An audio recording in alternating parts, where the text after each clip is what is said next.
ওই মুহূর্তে একটা আশার বাণী নিয়ে আসলো আমির হামজা রাসূল ইসলামের চাচার ইসলাম গ্রহণ এবং ওমরে ফারুকের ইসলাম গ্রহণ। সুবহানাল্লাহ বিহামদি। তারা যখন ইসলাম ধর্ম গ্রহণ করলো তখন মক্কার কুরাইশ একটু নড়ে চড়ে বসলো, কারণ তারা তখন পাবলিকলি কয়েকজন একসাথে মিলে দুইটা লাইন করে মিছিল দিতে শুরু করলো, আল্লাহু আকবার আল্লাহু আকবার তাকবীর দিতে দিতে তারা কাবা পর্যন্ত গেল। এবং এই দৃশ্য যখন মক্কার কাফিররা দেখলো তখন তারা বলতে আরম্ভ করলো, না, এটাকে যে কোনো মূল্যে থামাতে হবে। রাসূল সাল্লাল্লাহু আলাইহি ওয়াসাল্লামকে তারা প্রপোজ করলো, তুমি নারী চাও মোহাম্মদ, তোমাকে আরব্য সুন্দরী নারী এনে দেবো, তুমি সম্পদ চাও সম্পদ দেবো, ক্ষমতা চাও ক্ষমতা দেবো, কিন্তু এই নতুন যেই দাওয়াত দিচ্ছ তুমি এটা বন্ধ করো। রাসূল সাল্লাল্লাহু আলাইহি ওয়াসাল্লাম বললেন, তোমরা যদি আমার ডান হাতে লাওয়াদাউ শামসা ফি ইয়ামিনি ওয়াল কামারা ফি ইয়াসারি, ডান হাতে যদি তোমরা সূর্য এনে দাও, বাঁ হাতে যদি আমাকে চাঁদ এনে দাও, তারপরেও এই দাওয়াত থেকে, আমার এই মিশন থেকে আমি এক চুল পরিমাণে পেছনে যাব না। এবার আবু জাহেল, উতবা, শাইবা, ওয়ালিদ ইবনে মুগীরা তারা সিদ্ধান্ত নিল, না, মুহাম্মদকে থামাতে হলে আমাদেরকে অন্য স্ট্র্যাটেজিতে যেতে হবে, তাদেরকে বয়কট করতে হবে। এবং তারা তখন প্রপোজ করলো যে আমরা বয়কট করব। আবু তালেবকে বলল, আবু তালেব, তোমার ভাতিজা তোমার শেল্টারে আমাদের সমাজে বিশৃঙ্খলা তৈরি করছে, নতুন ধর্মের দাওয়াত দিচ্ছে, হয় মোহাম্মদকে আমাদের হাতে তুলে দাও, তা না হলে বয়কট, তোমাদেরকে আমরা বয়কট করতে বাধ্য হব। আবু তালেব বললেন যে না, পিতাহারা মাতাহারা মোহাম্মদকে আমি ছোটবেলা থেকে লালন পালন করেছি, আমার ভাতিজার কোনো ক্ষতি আমি হতে দিব না। তারা বয়কটের ঘোষণা দিল। তারা বলল, আমরা সবাই মিলে এই বানু হাশিমকে বয়কট করলাম, তোমাদের সাথে আমাদের কোনো বিবাহ হবে না, কোনো অর্থনৈতিক চুক্তি হবে না, আমরা কোনো পণ্য বিক্রি করবো না, তোমাদের থেকে কিনবো না, কথা বলবো না, তোমাদেরকে বয়কট। 3 বছর শিয়াবে আবি তালেবে রাসূল ইসলামের চাচা এবং মুসলিমরা এই বয়কটের মধ্যে ছিলেন। প্রথম বছর তারা ছাগল পালতো, যেহেতু ছাগল জবাই করে খেয়েছে। তারপরের বছর ছাগলের চামড়া, এবং অনেক সাহাবী ছাগলের চামড়া, গাছের ছাল খেয়ে বেহুশ হয়ে থাকতো, যেহেতু কোনো খাবার দাবারের ব্যবস্থা ছিল না। ঠিক নবুয়তের 7ম বছরে এই বয়কট শুরু হলো 10ম বৎসর পর্যন্ত। 3টি বছর তারা এই বয়কটের মধ্যে দিয়ে গিয়েছে। এবং রাসূল সাল্লাল্লাহু আলাইহি ওয়াসাল্লাম নবুয়তের 10ম বছরে চাচা আবু তালেবকে বললেন যে, চাচা, আল্লাহ তাআলা আমাকে জানিয়েছেন যে তারা যে বয়কটের যে ধারাগুলো লিখেছিল যে আমাদের কাছে পণ্য বিক্রি করবে না, আমাদের সাথে বিয়ে শাদী হবে না, কথাবার্তা হবে না, এবং এই ধারাগুলো লিখে তারা একটা কাগজে এটাকে কাবা ঘরের ছাদের উপরে ঝুলিয়ে দিয়েছিল। রাসূল সাল্লাল্লাহু আলাইহি ওয়াসাল্লাম বললেন যে, চাচা, আপনি তাদের কাছে যান, যে বলুন যে আল্লাহ তাআলা আমাকে জানিয়েছে উই পোকা এসে তাদের ধারার প্রতিটি কথা উই পোকা খেয়ে ফেলেছে, সেখানে শুধু আল্লাহ এই শব্দটা অবশিষ্ট আছে। আমি যদি নবী না হই তাহলে তো এটা আমার পক্ষে বলা সম্ভব না। আবু তালেব যে বললেন, শোনো, আমার ভাতিজা মোহাম্মদ বলেছে যে তোমাদের ধারার প্রতিটি কথা উই পোকা খেয়ে ফেলেছে, যেটা তোমরা কাবা ঘরে লটকে রেখেছো গত 3 বছর, যাও যে দেখো, যদি দেখো মোহাম্মদ যা জানিয়েছে এটা মিথ্যা, তাহলে মোহাম্মদকে তোমাদের হাতে তুলে দেবো, আর যদি সত্য হয় তাহলে এই বয়কট তোমরা ভেঙে দিতে হবে। তারা যে তাই দেখলো, রাসূল সাল্লাল্লাহু আলাইহি ওয়াসাল্লাম যেমনটি বলেছেন, কোনো লেখা সেই নথিপত্রে নেই, শুধু আল্লাহ নামটি ছাড়া। এটা দেখে তাদের কারো কারোর মধ্যে ভয় আসলো যে না, এতটা আমাদের আত্মীয়, এরা একই বংশের লোক, একই সমাজের লোক, এটা করা ঠিক হবে না। নবুয়তের 10ম বৎসর এই বয়কটকে তারা উঠিয়ে নিল। কিন্তু তার চেয়েও দুঃখজনক ঘটনা আমাদের জন্য সামনে অপেক্ষা করছে। সেটা হচ্ছে নবুয়তের 10ম বৎসর রাসূল সাল্লাল্লাহু আলাইহি ওয়াসাল্লামের এই চাচা আবু তালেব ইন্তেকাল করলো, যিনি রাসূল সাল্লাল্লাহু আলাইহি ওয়াসাল্লামকে পলিটিক্যাল শেল্টার দিতেন, এবং রাসূল সাল্লাল্লাহু আলাইহি ওয়াসাল্লামকে ঘরে যিনি শক্তি যোগাতেন, সাহস যোগাতেন এবং ফিনান্সিয়াল সাপোর্ট দিতেন, তার সেই প্রিয়তমা স্ত্রী খাদিজা রাদিয়াল্লাহু তাআলা আনহা নবুয়তের 10ম বৎসরে চাচার ইন্তেকালের 6 মাস পরে ইন্তেকাল করলেন। রাসূল সাল্লাল্লাহু আলাইহি ওয়াসাল্লাম তখন সাউদা বিনতে জামাআ রাদিয়াল্লাহু তাআলা আনহাকে বিয়ে করলেন। আয়েশা রাদিয়াল্লাহু তাআলা আনহার সাথে বিয়ের কন্ট্রাক্ট অর্থাৎ আক্ট হলো, কিন্তু সংসার শুরু হয়নি। কিন্তু এখন তো রাসূল সাল্লাল্লাহু আলাইহি ওয়াসাল্লামকে বাঁচানোর মতো কেউ নেই, শেল্টার দেওয়ার মতো কেউ নেই। এখন তো যে কেউ রাসূল সাল্লাল্লাহু আলাইহি ওয়াসাল্লামের উপর অ্যাটাক করতে পারে। তাই রাসূল সাল্লাল্লাহু আলাইহি ওয়াসাল্লাম পাশের শহর টুইন সিটি তায়েফে চলে গেলেন। তায়েফের লোকদেরকে দাওয়াত দিলেন। নবুয়তের 10ম বছরেই তিনি তায়েফে চলে গেলেন। কিন্তু আমরা তায়েফের ঘটনা জানি।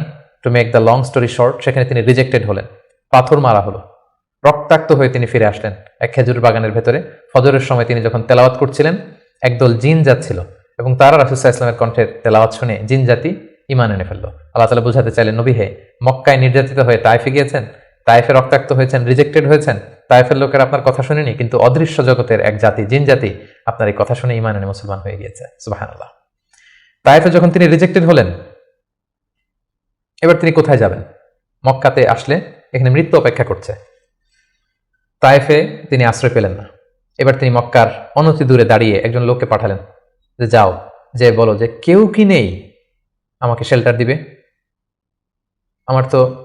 এটা আমার শেকড়, জন্মভূমি, আমার বাবা দাদা সবাই এলাকার, আমার স্মৃতি, শৈশব কৈশোর সব এখানে। আমি তো তোমাদের সাথে কোনো খারাপ আচরণ কখনো করিনি, কাউকে ঠকাইনি, আমাকে থাকবার জন্য কি কেউ আশ্রয় দিবে না? কেউ তখন আবু জাহেল, উতবা, শাইবার ভয়ে রাসূল সাল্লাল্লাহু আলাইহি ওয়াসাল্লামকে আমান বা সিকিউরিটি দিতে রাজি হলো না, একজন লোক ছাড়া। তিনি হচ্ছেন মুতঈম ইবনে আদি। যদিও সে মুশরিক, কিন্তু রাসূল সাল্লাল্লাহু আলাইহি ওয়াসাল্লামকে শেল্টার বা আমান দেওয়ার জন্য রাজি হলো। আল্লাহর মেহেরবানি, এই মুশরিক মুতাইম ইবনে আদির শেল্টারে রাসূল সাল্লাল্লাহু আলাইহি ওয়াসাল্লাম মক্কায় ঢুকলেন, তাওয়াফ করলেন, মক্কায় থাকতে আরম্ভ করলেন। কিন্তু মক্কার পরিবেশ পরিস্থিতি মোটেও রাসূল সাল্লাল্লাহু আলাইহি ওয়াসাল্লামের অনুকূলে নয়। রাসূল সাল্লাল্লাহু আলাইহি ওয়াসাল্লাম খুব কষ্টের দিনাতিপাত করতে লাগলেন। কিছুদিন আগে চাচা হারিয়েছেন, ঘরের স্ত্রী খাদিজা রাদিয়াল্লাহু তাআলা আনহাকে হারিয়েছেন, তায়েফে যে নির্যাতিত হয়েছেন, ডানে বায়ে সামনে পেছনে সাহস জোগানোর মতো কেউ নেই। রাসূল সাল্লাল্লাহু আলাইহি ওয়াসাল্লামের হৃদয়টা ভেঙে চুরমার খান খান।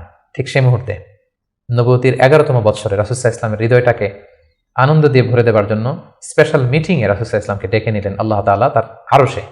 আল্লাহ তাআলা নাজিল করলেন, সুবহানাল্লাযী আসরা বিআবদিহি লাইলাম মিনাল মাসজিদিল হারাম ইলাল মাসজিদিল আকসা। তিনি মসজিদে হারাম থেকে এক রাত্রিবেলা রাসূল সাল্লাল্লাহু আলাইহি ওয়াসাল্লামকে জিবরাইল আলাইহিস সালামের মারফত তিনি মসজিদে আকসায় নিলেন, সেখান থেকে 7 আকাশ ভ্রমণ করিয়ে আল্লাহর আরশে নিয়ে গেলেন। সুবহানাল্লাহ। সেখানে সালাত ফরজ করা হলো। রাসূল সাল্লাল্লাহু আলাইহি ওয়াসাল্লামের সাথে একান্তে আল্লাহ তাআলা কথোপকথন করলেন। রাসূল সাল্লাল্লাহু আলাইহি ওয়াসাল্লামের মন ভালো করে দিলেন। মেরাজ থেকে তিনি ফিরে আসলেন, কিন্তু এখন যাবেন কোথায়? মক্কায় তো থাকার পরিবেশ নেই। তখন তিনি ওনার গ্লোবাল নেভিগেশন এটা বাড়ানোর জন্য ট্রাই করলেন যে ফরেন লোক আমি পাই কিনা, যে বিদেশে কোথাও যেয়ে থাকা যায় কিনা প্রবাসে। রাসূল সাল্লাল্লাহু আলাইহি ওয়াসাল্লাম তখন হজের মৌসুমটাকে বেছে নিলেন, কারণ হজে মক্কায় হাজার হাজার লোক চারদিক থেকে আসতো, এবং হজের মৌসুমগুলোতে আবু জাহেল, উতবা, শাইবা, ওয়ালিদ ইবনে মুগীরা তারা মক্কায় প্রবেশের যে প্রধান ফটক বা গেটে সেখানে দাঁড়িয়ে হাজিদেরকে বলতো, খবরদার, মক্কার যেখানে মনে চায় যাও, মানাসিকুল হজ পালন করো, কিন্তু মক্কায় একজন পাগল আছে, তার নাম মোহাম্মদ, তার কাছে যেও না। সে এমন কথা বলবে তোমাকেও পাগল বানায় ফেলবে। আমরা জানি যে আল ইনসানু হারিসুন আলা মা মুনিআ, মানুষকে যেটা থেকে বারণ করা হয় মানুষের সেটার ব্যাপারে আগ্রহ থাকে বেশি। সবাই তখন মক্কায় যে খুঁজতে আরম্ভ করলো যে কে এই মোহাম্মদ। যারা রাসূল সাল্লাল্লাহু আলাইহি ওয়াসাল্লামের কাছে আসতো, রাসূল সাল্লাল্লাহু আলাইহি ওয়াসাল্লাম তাদেরকে আল্লাহ নাজিল করা কোরআন তেলাওয়াত শোনায় দিতেন, এবং রাসূল সাল্লাল্লাহু আলাইহি ওয়াসাল্লামের কণ্ঠে কোরআন তেলাওয়াত শুনে এরকম অনেক ভিনদেশী মুসলমান হয়ে গিয়েছিল। সুবহানাল্লাহ। কিন্তু রাসূল সাল্লাল্লাহু আলাইহি ওয়াসাল্লামের তো একটা সেটেলমেন্ট লাগবে। কোথায় যাবেন তিনি? তিনি মিনাতে এবং আকাবাতে খুঁজতে আরম্ভ করলেন। নবুয়তির 11তম বৎসরে খুঁজতে খুঁজতে হঠাৎ মিনার একটা টেন্টে, তাঁবুতে তিনি ঢুকলেন।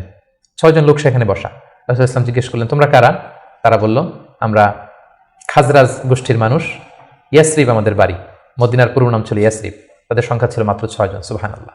আসলে পৃথিবীতে যত বড় কাজ হয়েছে, যত বিপ্লব হয়েছে, এগুলো কিন্তু হয়েছে সামান্য কয়েকজন লোক থেকে শুরু হয়েছে, পরে এটা বিপ্লবের রূপ নিয়েছে।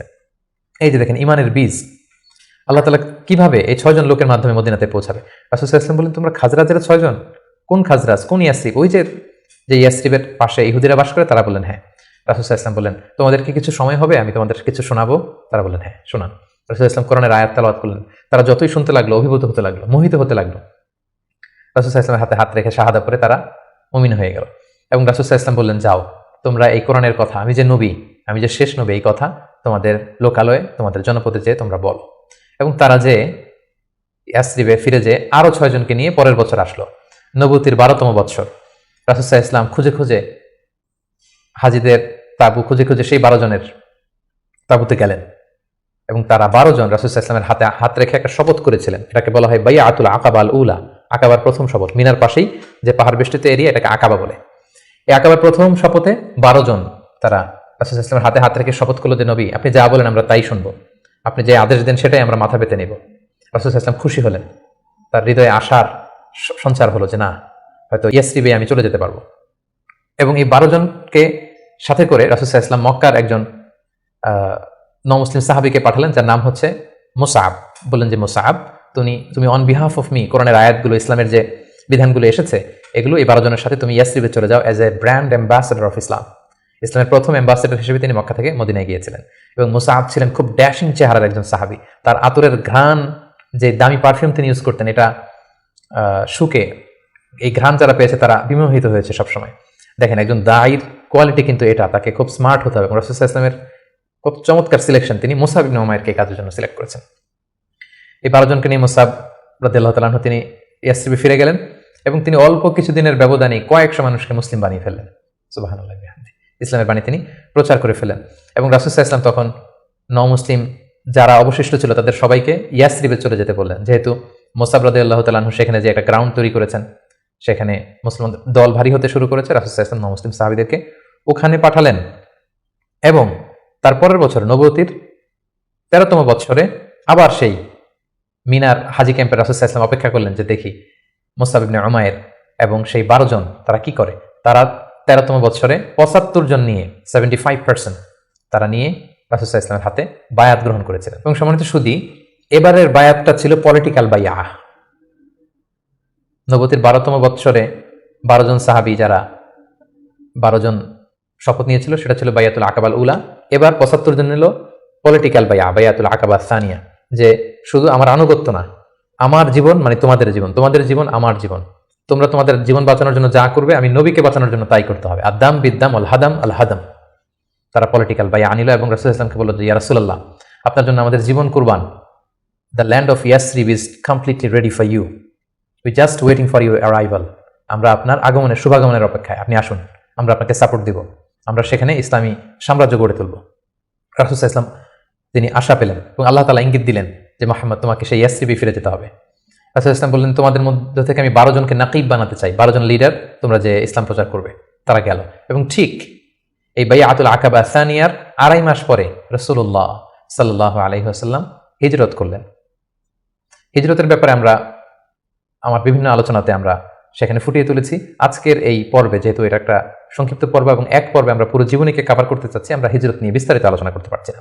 হ্যালো ফ্রেন্ডস, আসসালামু আলাইকুম। আশা করি আপনারা সকলে ভালো আছেন। সো আমার আজকের এই ভিডিওটিতে আমি আমাদের প্রিয় নবী হযরত মুহাম্মদ সাল্লাল্লাহু আলাইহি ওয়াসাল্লামের জীবনীর 4 নম্বর পর্বটি নিয়ে আসলাম। এই 4 নম্বর পর্বটিও আলোচনা করেছেন আমাদের প্রিয় নবী হযরত মুহাম্মদ সাল্লাল্লাহু আলাইহি ওয়াসাল্লাম। এই 4 নম্বর পর্বটিও আলোচনা করেছেন আমাদের প্রিয় হুজুর ডক্টর মিজানুর রহমান আজহারি হুজুর। সো আমাদের 4 নম্বর পর্বটি আপনাদের কেমন লাগলো অবশ্যই কমেন্টে জানিয়ে দেবেন। যদি ভালো লেগে থাকে অবশ্যই লাইক দেবেন এবং বেশি বেশি শেয়ার করবেন, যাতে আমাদের প্রিয় নবী হযরত মুহাম্মদ সাল্লাল্লাহু আলাইহি ওয়াসাল্লামের জীবনী সম্পর্কে সকলে জানে। এবং আপনারা যারা প্রথম, দ্বিতীয়, তৃতীয় নম্বর পর্বটি এখনও দেখেননি, অবশ্যই আমি ডিসক্রিপশন বক্সে ভিডিও লিঙ্ক দিয়ে দেবো, ইনশাআল্লাহ আপনারা দেখে আসবেন। আর আপনাদের মনেও যদি ইসলামিক কোনো কনসেপ্ট নিয়ে প্রশ্ন থেকে থাকে, সো অবশ্যই কমেন্টে জানিয়ে দেবেন। ইনশাআল্লাহ আমি চেষ্টা করব আপনাদের কমেন্টের ভিত্তিতে ভিডিও নিয়ে আসার। সো দেখা হচ্ছে পরবর্তী ভিডিওতে। সেই পর্যন্ত আমাদের চ্যানেলের পাশে থাকবেন। আল্লাহ হাফেজ।